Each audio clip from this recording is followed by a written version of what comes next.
మిత్రులకు, ఆత్మీయులకు, శ్రేయోభిలాషులకే ఈ వీడియో పూర్తిగా వారికి మాత్రమే ఇది.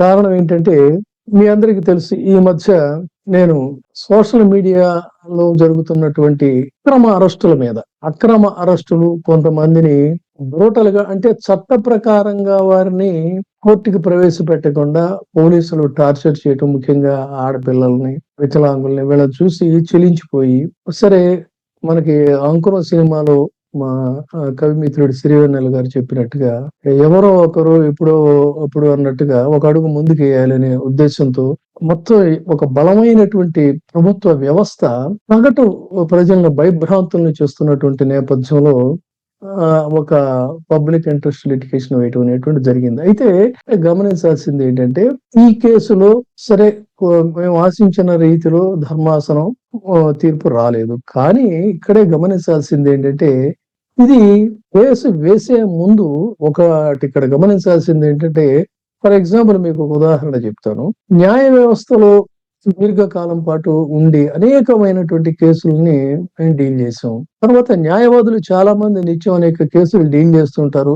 ఒక న్యాయవాది ఒక కేసులో గెలిచాడంటే మరొక న్యాయవాది ఆ కేసులో ఓడిపోయినట్టు లెక్క. అంత మాత్రంలో వాళ్ళ వృత్తిని వదిలేసేసుకొని ముఖం చాటేసుకొని తిరగమారు అవ్వరు కదా. అదే విధంగా ఒక యుద్ధానికి వెళుతున్నటువంటి సైనికుడు, ఫర్ ఎగ్జాంపుల్ ఒక బలమైనటువంటి రష్యా లాంటి బలమైనటువంటి దేశం మీద ఒక యుక్రెయిన్ లాంటి ఒక చిన్న దేశానికి సంబంధించిన సైనికులు యుద్ధానికి వెళుతున్నారంటే వాళ్ళు విశ్వసించినటువంటి దీని మీద వెళుతున్నారు. గెలుస్తాం అనేటువంటి పూర్తి నమ్మకంతో కాదు, కానీ తమ యొక్క దీన్ని ఈ ప్రపంచానికి తెలియచేయాలనేటువంటి దీంతో. అదే విధంగా ఆర్టీఐ కమిషనర్ గా కొన్ని వేలాది కేసులు చేశాను నేను. ఆ రోజు ఎంతో మంది సగటు వాళ్ళకి న్యాయం చేసాం. అయితే అఫ్ కోర్స్ దాంట్లో కూడా కొంతమంది వ్యతిరేకమైన తీర్పు వచ్చినప్పుడు మనల్ని చేసిన వాళ్ళు ఉన్నారు. అయితే వాటికి సంబంధించి ఎప్పుడు కూడా మంచి కేసుల్ని చేసినప్పుడు కూడా ఎవరు ప్రశంసించింది లేదు, నేను ఆశించలేదు. నా వృత్తి ధర్మాన్ని నేను నిర్వర్తించాను. అదే విధంగా దశాబ్దాల కాలంగా ఒక అనలిస్ట్ గా జర్నలిజంలో చేస్తున్నాం.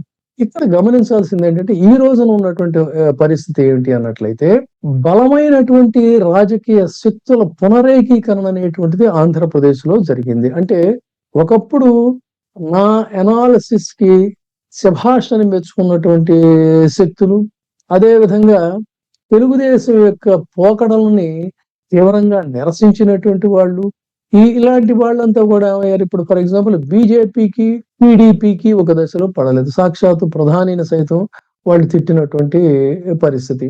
అదే విధంగా జనసేనకి, టీడీపీకి కూడా పడనటువంటి వ్యవహారం. జనసేన అధినాయకుడి దగ్గర నుంచి, వారి కుటుంబ సభ్యుల దగ్గర నుంచి వీళ్ళు ఎలా చేశారని తెలుసు.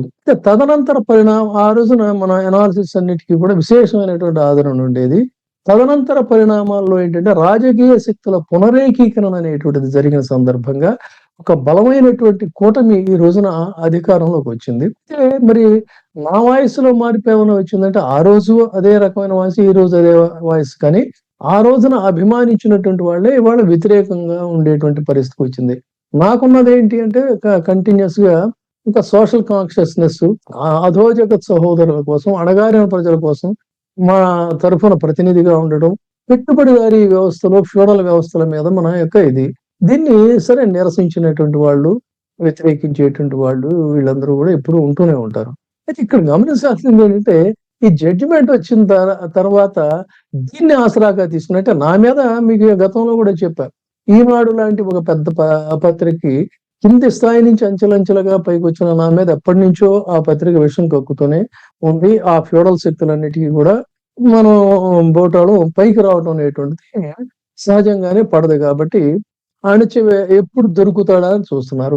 నా మీద ఎలాంటి అవినీతి ఆరోపణలు లేవు కాబట్టి వేగగాళ్లతో చూసిన ఆ రోజున ఆర్టీఐ కమిషనర్ గా గానీ, పత్రికా సంపాదకుడుగా గానీ, లేదు అధికార భాషా సంఘం చైర్మన్ గా గానీ అక్కడ దొరకలా.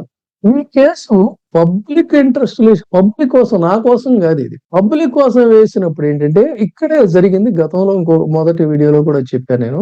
దీన్ని సాంకేతికంగా ఫైలింగ్ లో కావచ్చు, వాదనల్లో కావచ్చు, ఇది న్యాయవాదిగా ఈ కేసును వాదించాల. నేను జర్నలిస్ట్ గా నేను వేశాను, న్యాయవాదులు వేరేగా వాళ్ళు చేశారు.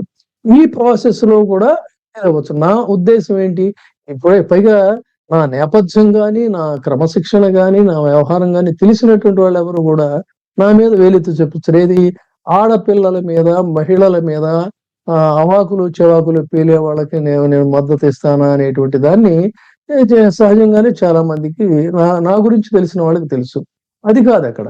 బట్ ఈ ప్రజెంటేషన్ లో ఎక్కడో లోపం జరిగింది. దానికి ఇది వచ్చింది. కానీ ఇక్కడే జాగ్రత్తగా గమనించాల్సింది ఏంటంటే, ఇది నైతికంగా నేను గెలిచాను. సాంకేతికంగా ఒకవేళ ఓడిపోతే ఓడిపోయాడొచ్చు. నైతికంగా ఎలా గెలిచామంటే, ఈ రాష్ట్రంలో మొత్తం భయభ్రాంతుల్ని చేసే విధంగా అర్ధరాత్రి ఇళ్ళకెళ్ళి వాళ్ళని లేపికి తీసుకెళ్ళటం, అక్రమంగా ఆ స్టేషన్ల చుట్టూ, ఈ స్టేషన్ల చుట్టూ తిప్పడం, పోలీసులకు న్యాయస్థానాలకు తీసుకెళ్లకుండా చేయడం, ఎప్పుడు పడితే అప్పుడు ఇది చేయడం, ఇలాంటి అరాచకాల నుంచి మొత్తం మీద న్యాయస్థానం ఈ కేసులోనే కొన్ని కీలకమైన వ్యాఖ్యలు చేసింది. ఆ వ్యాఖ్యల దరిమిలానే ఆ కేసు, ఈ అక్రమ అరెస్టులు అనేటువంటివి వాటికి ఒక చెక్ పడింది అనేది స్పష్టంగా చెప్పాలి. అంచెలంచెలుగా ఇక్కడి నుంచి మెల్లగా సుప్రీంకోర్టు దృష్టికి కూడా ఈ విషయం తీసుకెళ్ళినటువంటి సందర్భం. కాబట్టి ఇది ఒక వ్యూహాత్మకమైనటువంటి ఇదే తప్ప, ఇది మనం ఖచ్చితంగా గెలుస్తామని చెప్పిన గెలవలేదు కాబట్టి వీడు ఇది చేశాడు, వీడికి ఇది లేదు అని వెకిలి చేష్టలో, వెకిలి కామెంట్స్, వెకిలి చేసేవాళ్ళు చేస్తే చేయొచ్చు కాగా, కానీ ఏంటంటే ఒక రాబందుల రెక్కల చప్పుడు మధ్య ఆ అధోజగత్ సహోదరుల కోసం, అణగారిన వర్గాల కోసం, లేదు అనంటే దగాపడినటువంటి తమ్ముళ్ళ కోసం మనపోటి గళాలు వినిపిస్తున్నప్పుడు ఈ పరిస్థితుల్లో ఇవి కొంత బలహీనంగానే ఉంటాయి. దాన్ని ఆసరా చేసుకొని మరింత నొక్కేయాలి, తొక్కేయాలి అనేటువంటి ప్రయత్నాలు జరుగుతున్న నేపథ్యంలో ఒక ఇది ఏంటంటే, వీడు ఇంకా నువ్వు మాట్లాడుతున్నావు, అసలు నీకు మాట్లాడే హక్కు లేదు, నువ్వు మొహం కనపడకుండా చేస్తే మంచిదని అంటున్నప్పుడు నేను అడుగుతున్నా, ఎంతమంది రాజకీయ నాయకులు, ముఖ్యమంత్రులతో సహా ఎన్నిసార్లు ఎన్ని కేసుల్లో ఓడిపోయారు, ఎన్ని ప్రజా తీర్పుల్లో ఓడిపోయారు, తిరిగి మళ్ళీ ప్రజల ముందుకు ఎలా వచ్చారు. కాబట్టి నేను బలంగా విశ్వసించేది ఏంటంటే, ఏ రాజకీయ శక్తుల పునరేకీకరణ అయితే ఈ రోజున జరిగిందో ఖచ్చితంగా ఇందులో మార్పు వస్తుంది. తిరిగి మళ్ళీ మన వాదమే కరెక్ట్ అనేటువంటి పరిస్థితులు కూడా వస్తాయి. కాబట్టి ఈలోపు ఈ శక్తుల యొక్క సైకాలజీ అంటే ఒక చెప్పాలంటే ఏంటంటే, ఒక తరహా ఎమోషనల్ బ్లాక్ మెయిలింగ్ అనొచ్చు, లేదంటే సైకలాజికల్ గా కిల్ చేసేయాలనే ప్రయత్నాలు కావచ్చు. వీటికి ఎటువంటి పరిస్థితులు ఏది లేదు, తగ్గేటువంటి పరిస్థితి లేదు. ఖచ్చితంగా ఇంత సుదీర్ఘ ప్రయాణం జర్నలిజంలో దశాబ్దాలు సాగించిన తర్వాత ఎవరిని కూడా మనం చట్ట పరిధిని దాటి నేను మాట్లాడినటువంటి పరిస్థితులు కూడా ఎక్కడా కూడా లేవు. కాబట్టి చట్టానికి లోబడి నాకున్నటువంటి జర్నలిజంలో నా అనుభవ ప్రాతిపదికగా అనేక సామాజిక, రాజకీయ, సాంస్కృతిక అంశాలన్నిటినీ కూడా నన్ను నా భావజాలాన్ని అభిమానించేటువంటి వాళ్ళని, ఆ భావజాలాన్ని సమర్థించేటువంటి వాళ్ళకి నేను ఖచ్చితంగా ఇవి నేను మాట్లాడుతూనే ఉంటాను. గతంలో కూడా చెప్పాను, దశాబ్దాల ఈ ప్రస్థానంలో రాస్తూనే పోతాను. ఈ కలంలో సిర ఇంకే వరకు, ఈ సిరలలో రుధిరం ఆగిపోయే వరకు మాట్లాడుతూనే ఉంటాను. ఈ వసుగు వాడే వరకు మాట్లాడుతూనే ఉంటాను. ఈ గళంలో జీర వచ్చే వరకు మాట్లాడుతూనే ఉంటాను. ఈ స్వరంలో చివరి తంత్రి మోగపోయేంత వరకు అని చెప్తున్నా. కాబట్టి నా ఆత్మీయులకి, నా శ్రేయోభిలాషులకి విన్నపం ఏంటంటే, నైతికంగా మీ చేయి అందించలేకపోవచ్చు, మీ చిటికిన వేలు అందించండి. మనం ఈ రోజు మన గళం బలహీనంగా ఉండవచ్చు గాక, కానీ మీ నైతిక మద్దతు అనేటువంటిది కావాలి. ఇక అవాకులు చెవాకులు ఈరిగాళ్ళు పేరిగాళ్ళ గురించి పట్టించుకునేటువంటి ప్రసక్తే లేదు. కాబట్టి ఈ వీటీవీ ఛానల్ని మీరు లైక్ చేయండి, షేర్ చేయండి, సబ్స్క్రైబ్ చేయండి. ఖచ్చితంగా మన కోసం మన గళాన్ని మనం వినిపిస్తూనే ఉంటాం. నమస్కారం. ఇప్పుడే సబ్స్క్రైబ్ చేయండి, లైక్ చేయండి, షేర్ చేయండి. వీటీవీ ప్రైమ్, మీ ఉత్తమాభిరుచుల సమ్మేళనం.